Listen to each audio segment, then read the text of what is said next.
Mua cá mà. Đây bố. Nè, bắt đi nè. Ở trên. Bú nè. Rực đúng đâu. Bang chứ. Lúc.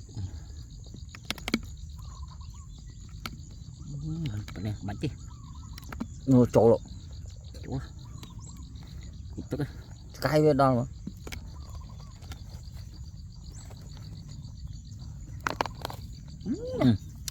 Nó thủng mà. Nè. Quýt ra.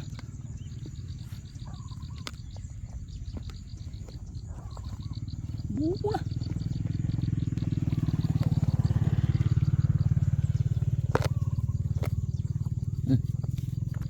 Đừng vào cái đống nè.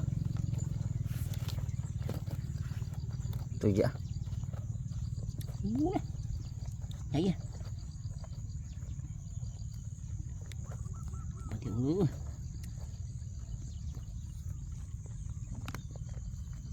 Mày chụp vọng này ở to không ông?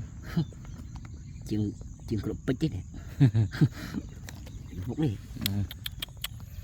Tôi vừa thử sáng nè. Nó to nó lú nó. Nhà thủng. Lúc bây giờ chạy mê mê này mới này. Nhà tôi mới vô rồi mà. Tụi chăm anh.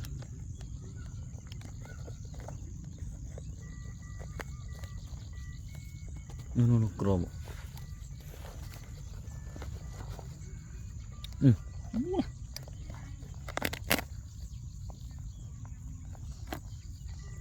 Đi, cút vô đi.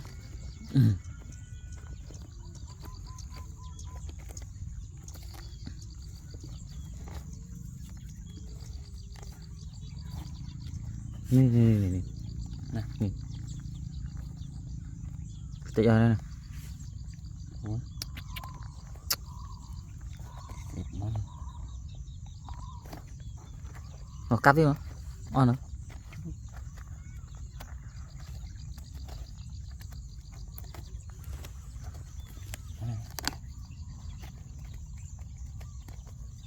Một không được nữa.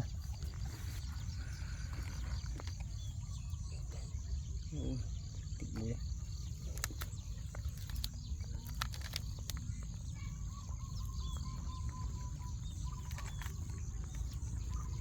Đũa má đấy. Ô này. Đũa má đấy. Ô mà thủng.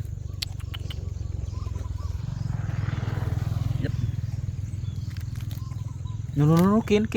Nè. À lanh tí. Đúng đấy.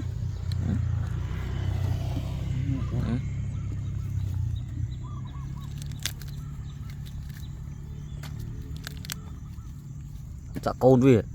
Ôi tụi chăm.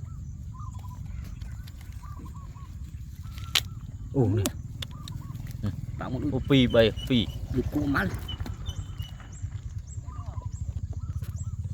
Té.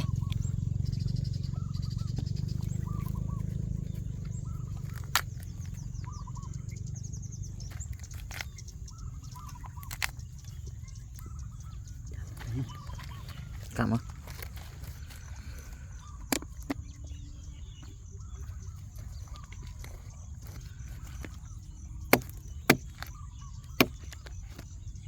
Này trăm bạn.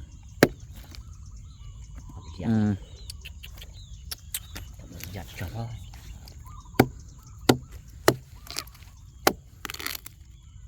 Thủng rồi. Rất mong. Vừa. Vì đồ hảo kia ở chỗ lòng cái lông kia.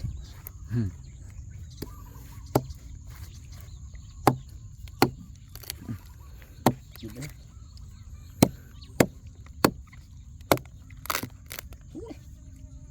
Nháy quá.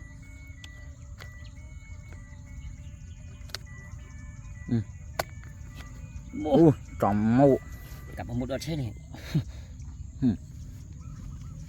Viên nơ à lại pục. Cho vào đây. No. À lùi à.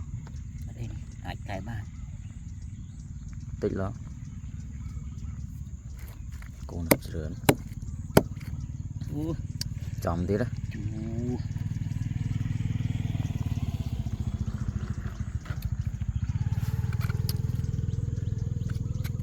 ชอบหมอ